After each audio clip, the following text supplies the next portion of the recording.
From Buffalo Wild Wings on West Avenue in Sioux Falls, welcome to Benchwarmers.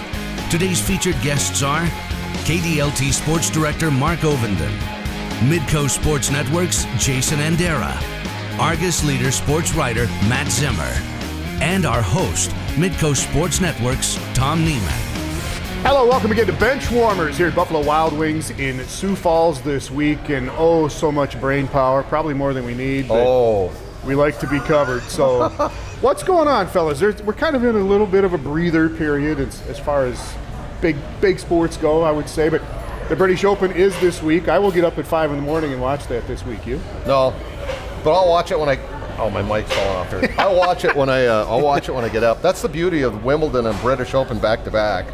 I'm not as much of a tennis fan, obviously, but you can wake up at 6:30, whatever, and flip it on, and it's...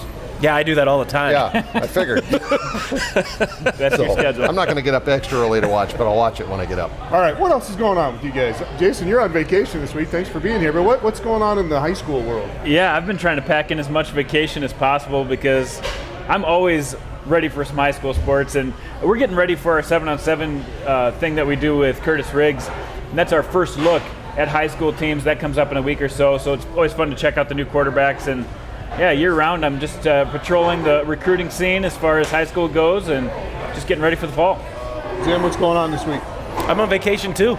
That's kind of the whole summer. Perfect. Love you guys. Well, we're so busy from essentially August through May, really, that you kind of have June, July, and a little bit of August to try to get some time off. So that's sort of what I've been doing. But the Twins have been keeping my interest. I wouldn't say necessarily that I'm buying into them as contenders this year, but they've been so bad over the last few years that you hear a lot of Twins fans say, I wish they'd just be good enough that I had reason to watch the games. Well, that's exactly what they are. They've been kind of just good enough to keep your attention, so hopefully that continues at least until football season They're starts. relevant. I don't think there's any question. I think they'll stay relevant. They're only a game and a half out. We'll talk some more baseball here in a minute, but what's going on this week? Well, I'm kind of intrigued by the Storm. They lost the championship game last week, and there's a lot of rumblings about what's going to be happening with the Storm and the league. And already lost a team. They've already lost one, maybe two teams, and what's going to happen with the rest of the league, as you mentioned, Riggs. So it's going to be interesting to see where they end up next year. All right. If they're in the same league or they're in the league with all the teams that they used to be in or whatever. So I got to figure out how to keep this mic going on. You sound great. Yeah. All right, you talk about football, Wimbledon, golf, all that stuff going on right now. We got a poll question coming up later. If you could be a professional athlete in any sport, which sport would you choose and why? And I got a feeling I know yours, but Jason, what would it be?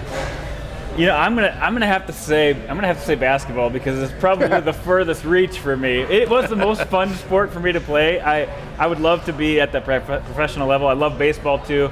Love watching football the most. But I think if there's one sport I could play professionally, who wouldn't love to dunk?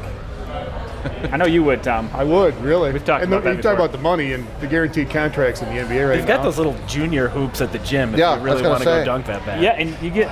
I don't know. That's my pick. The Nerf baskets? Right. Yeah. Trust me, I'm all over that. We're going to save Zimmer here for last. What about you? Well, I know you guys all think I'll say golf. Yeah. Right? Yes. It's just a given. I always dreamed of being the cleanup hitter for the Red Sox growing up in Boston. Yeah. Tony Conigliaro was my favorite player. Had this super wide stance. He was the youngest guy ever to hit 100 home runs, so I used to go out and emulate his stance all the time and pretend I was this home run slugger. So if I could choose, I just wasn't good enough to be a pro baseball player, but that's what I would have done. Golf would be a close second, though. I'd be okay with being a golfer. Right. I don't know if I could live with having to make those 3-foot putts all the time for a living. I'd rather play baseball. All right. Jim? I think I'd be a professional bass fisherman or something, right? Wow. Have you watched Major League Fishing? What could be easier than that? You spend, and I shouldn't say easy, but we're talking about what would be the best, the most fun, or is that kind of... What you choose, yeah. Sit on a boat all day catching fish and making those guys that are at the top, They make some serious prize money. So It is big time. I'm going pro fishing. It's funny nobody picks football. I wonder Well, if that's the worst. If you, I know, That'd be why would you pick if you football? ask people in their no guaranteed their teams, contracts, get a concussion. I bet people Yeah. would say football though. Oh, and then I you don't ask know. us, and I think they would. I think a lot of people want to play football. Well, I wouldn't turn it down, but if you're giving me a choice of every sport there is, that'll I'm be just the saying, last older one and I'd pick. wiser. I think you get smarter and you pick the right path. How about Yeah. you, Tom? I did not think of fishing, but that would be awesome. That's actually a good one. I would probably say golf, just because you get to go to exotic places, and if you're good enough, if you're struggling, it would be hard. But if you were a really good golfer and you could play on the PGA Tour, and pick it where you want to go once you get to that certain level, I think that would be the life. I really do. So few guys are really good at True, it, though. true. That's the problem. Yeah, a lot of competition, and you kill it to bring it home. I mean, if you don't play well, you don't get paid in golf, and that would be the hard It's a part. commission job. Yeah. As opposed to these others where you get paid a salary. Baseball, football, basketball, you know. Yeah, you know what you're get getting into. Paid based on what you did best one year. Baseball Which be is- good just because there's the most money and a relatively low risk of injury, but you also have to play 162 games in about 180 days, and I'd love that. it's hard. There's Sure so it few is. players in basketball to make it to that level. I think that would be. That's true, you're, too. You're a bigger star. We need a bunch of 10-year-olds In there to tell basketball, us in what it would be. basketball and hockey, though, the traveling stinks. Yeah, it would stink. You You're play right. one game and you go to the next city. Right. You play Yeah. one game, you go to the next city. Baseball, you're there for 3 Hang or 4 around days. for a weekend. Yeah. All right, make commission for fishing. I think that's Fishing. That's where it's at. Seems win. the most relaxing. I agree. All right, we're going to talk a little high school and college football coming up a little later with these guys. The seasons are not that far away, just a couple of weeks away. Major League Baseball, though, up next. These guys touched on a little bit. Big Red Sox fan, Twins fans. Can both of those teams make the playoffs? We will talk about that when we come back. Benchwarmers on Midco Sports Network is presented by Buffalo Wild Wings.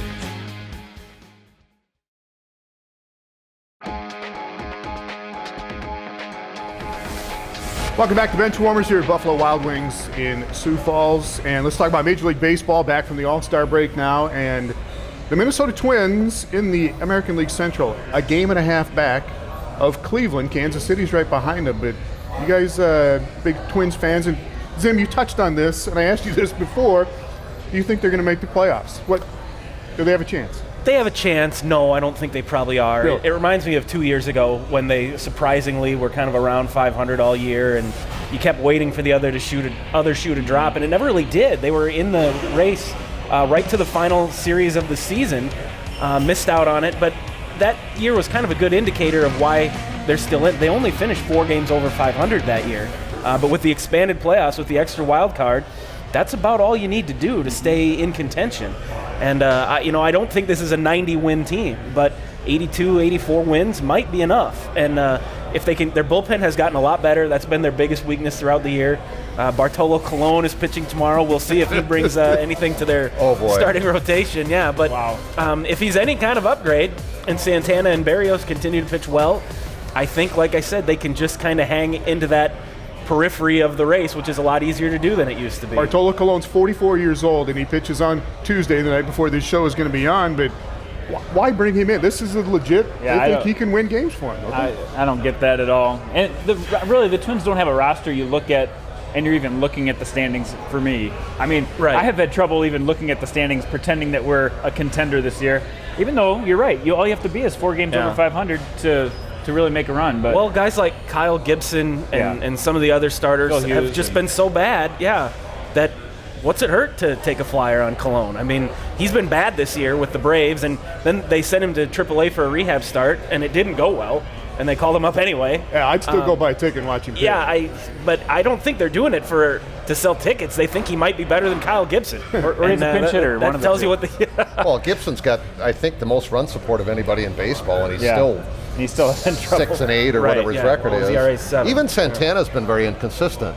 He's either been phenomenal or he's get shelled. Yep. One or the other. Yep. And you need your ace to be somebody you know is going to go out there and give you. He'd be a good number 2, but I don't know if just he'd don't be think he's an ace. That's what I mean. At times he's great. If Berrios can get to that level where he's an ace, I think in maybe next year or the year after, I think then we can start looking at the standings, I think. What about your guys? They've got an ace. Chris Sale. Red Sox are 3 ahead of Tampa Bay, 3.5 clear of the Yankees right now as we sit here. They need to stop losing games that Sale takes a 1-0 lead to the 9th inning Yeah. and they turn it over to the bullpen. Although Kimbrel's been having a year up until right before the break, he'd been having a year for the ages, really a record book kind of a year in terms of strikeouts per innings pitched.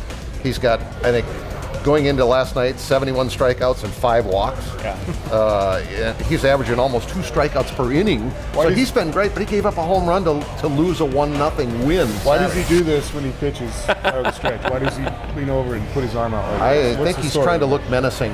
Is that why? Yeah. I guess it kind of works. Yeah. Boston is one of the favorites for the odds to win the World Series behind the Dodgers and Houston, and then you got Boston and Washington.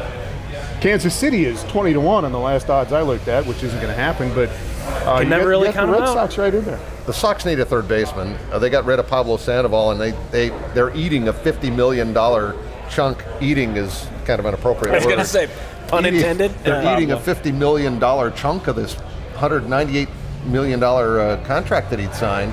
They waived him. He's done. I think they'll trade for Todd Frazier. They've got a good guy in the minors who's going to be their next third baseman. I hope they don't trade another really good minor league player because they gave up a ton for 2 relief pitchers who haven't pitched for them since they traded for them. Well, after watching the Astros this weekend against the Twins, I don't know if there's much conversation in the AL. They look I agree. the real deal. Yeah, the Astros and Dodgers. I like the Dodgers. And in the American League, like you said, I mean, the Astros, Yankees are good too, but they just lost. Was it Tanaka? I think went down with an injury. One of their key starters went down, so I just don't think that they have the pitching.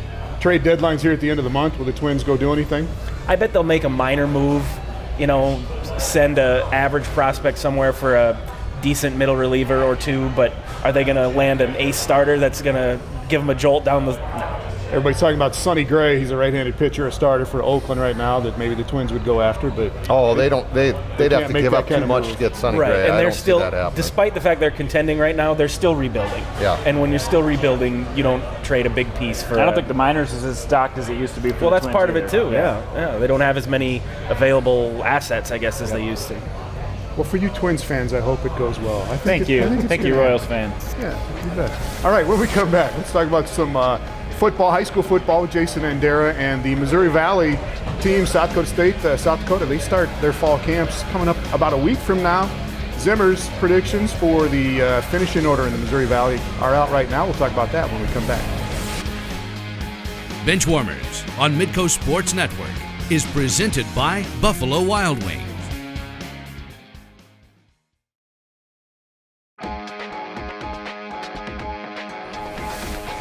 Welcome back to Benchwarmers. Missouri Valley Conference football teams will get their fall camp started coming up in a week from this Wednesday, basically. And that's the Dakota schools, North Dakota State, South Dakota State, USD, UND.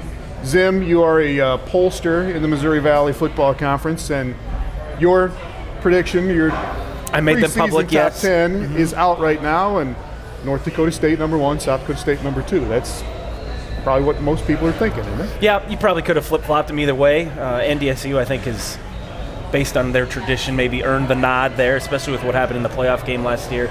But I really think that this year in FCS football, the Missouri Valley, I think NDSU and SDSU, if I had to vote for the national poll, it might have been the same way. NDSU 1, SDSU 2. I think they might be the 2 best teams in the whole country in FCS football. I know there's a few others in the discussion. James Madison, the defending national champion, obviously. But obviously NDSU for the last decade has been the powerhouse. But SDSU, I think this year is one of those all-in years. I mean, with Goddard and Winnicky and some other guys being seniors, I mean, this is probably the best team they've ever had. So they really have to do something this year. Offensively, definitely the best team there ever had, even without Zach Zenner at running back. But this is going to be good. And they play each other in Brookings. North Dakota State comes to play at South Dakota State this year. That's going to be great. South Dakota, you had 5th. And the Coyotes under Bob Nielsen just kind of keep inching up, don't they? Well, once you get past that first 2, 3 through 10, I mean, could almost be, there's no bad teams in this league. And we've talked about, every year there's going to be some team that has a 4-7 record because of, they had to play the other teams in their league. But all those teams tend to be playoff caliber. We've seen the last 2 years a Missouri Valley team has gotten into the playoffs with 5 losses at 6-5. Yeah. I do think USD, Illinois State, Youngstown State, I think those are teams that, are well coached and have been pretty good the last couple of years. I mean, USD how many games over the last few years have they lost that they were right there? You got to feel like one of these years it's going to click for them and they're going to win some of those close games. Bob Nielsen in his second year, obviously things are only going to be improved, I think, as he kind of gets his roots in the ground, so to speak, there. But again, going all the way down to the bottom, I really don't think there's any team you look at in the league. A couple years ago, Missouri State was sort of a doormat. But they've risen their game up a little bit.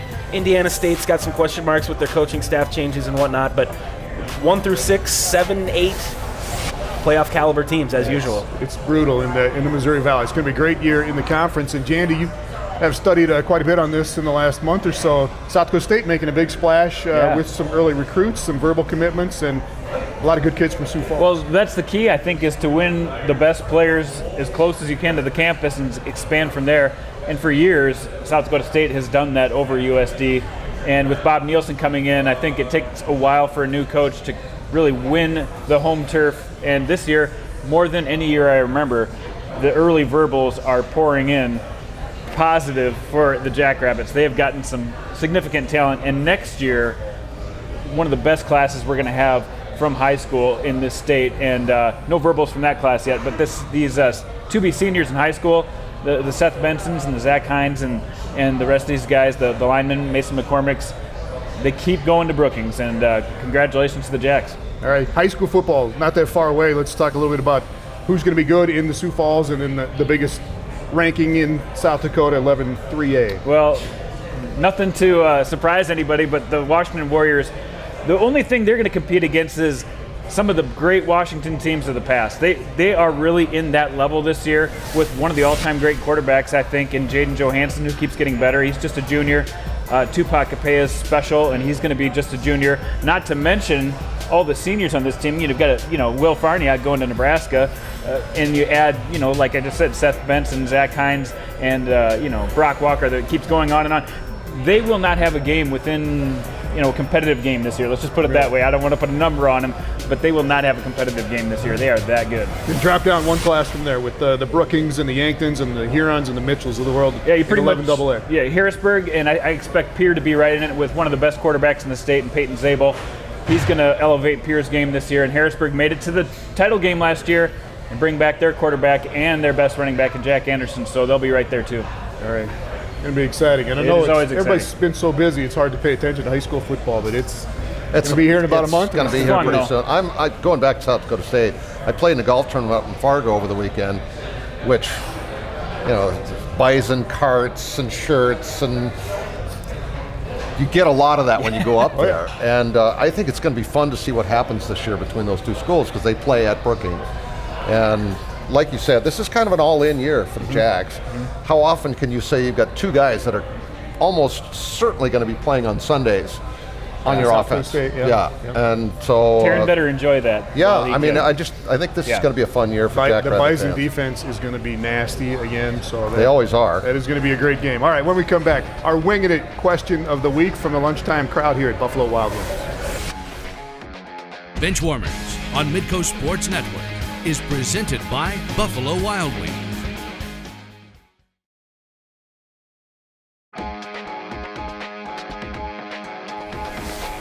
Welcome back. Time for our Winging It question of the week here at Buffalo Wild Wings, and for that, here's Kelly Stewart. All right, thanks, Tom. I'm here with Wade Thomas. He's from Harrisburg, but claims to be one of only 5 Oakland Raiders fans in the area. He's got a question about the NFL. Well, with flights to Las Vegas being by comparison a lot cheaper than any other places in the football market, I wonder if that'll affect the Vikings fan base here in Sioux Falls and how it might affect rise in Raiders fans. All right, very good question. We'll see what the panel says. Tom? All right, Wade is a Raiders fan, and he wants to know if the Raiders being in Vegas will mean that more Sioux Falls people will become Raiders fans because you can fly very cheaply from Sioux Falls to Las Vegas. Is this a valid point or not, JD? I think so. I think they're one of those teams that gets a lot of fans outside their home market anyway, and this will only increase that. So I guess lump Sioux Falls in there. I mean, I don't think it's going to overtake any teams that are presently popular here, but what do you think? Raider Nation get a little bit bigger? I think maybe because they're going to be pretty good. That's the main thing. If they were in this, they had a long spell where they were terrible. They used to be great when I was a kid. So, yeah, I think it's possible. I have no idea, but I'm very curious to see how the NFL in Las Vegas will work. I mean, there hasn't been a major league sports team in Vegas. I'm intrigued to see how that plays out. And I think we're going to keep track of Sioux Falls people going. We're going to try to track that somehow. All right, thanks for the question, Wade. When we come back, results to our poll question and some epic strikeout video of Matt Zimmer. Benchwarmers on Midco Sports Network is presented by Buffalo Wild Wings.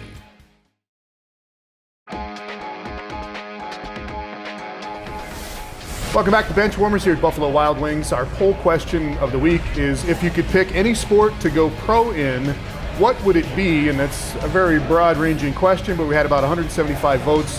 40% of those for golf, which is the winner of the poll question. And you pointed this out, that it would be great to be a pro golfer, but to be good at it would be a different thing. Well, if I could pretend and fantasize and promise myself that I'd be good enough to compete there, we could put that in the question. If golfer. you could be really good in a pro sport, that would make a difference. Golf would be awesome playing that every day. You bet. Right. And we didn't have room to put baseball on there. We only had 4 choices, but baseball is, Zim, I know you said Major League Fishing would be your fantasy sport. Baseball is in Zim's blood. This is at bat Zimmer had about a month ago, maybe 3 weeks ago, for the Sioux Falls Gold, which is a college summer league team that plays in Sioux Falls at Ronkin Field at Augustana. Why were you on the team here, and what was this at bat? They invited me. They asked me to come out and sign a one-day contract to spend the day with the team, practice with them, sit in the dugout, the whole nine. And I know the coaches real well from amateur baseball, and so I came out and went through the whole pregame and everything, and pinch hit in the bottom of the 7th with the bases loaded and 2 outs in a 1-run game. Oh my! And which probably wasn't exactly how they plotted it out, but I was pretty confident that I was gonna at least put the ball in play, maybe get a run in. That did not happen. Made contact, did foul one off. I did foul a couple off. Ended up maybe swinging at ball 2 here at the end of the They were all at-bat, balls. He didn't throw me one strike. I went up and swung at everything. All right, appreciate it, guys. Have a great rest of your summer. Thanks for watching Benchwarmers here at Buffalo Wild Wings. We'll see you next week in Grand Forks.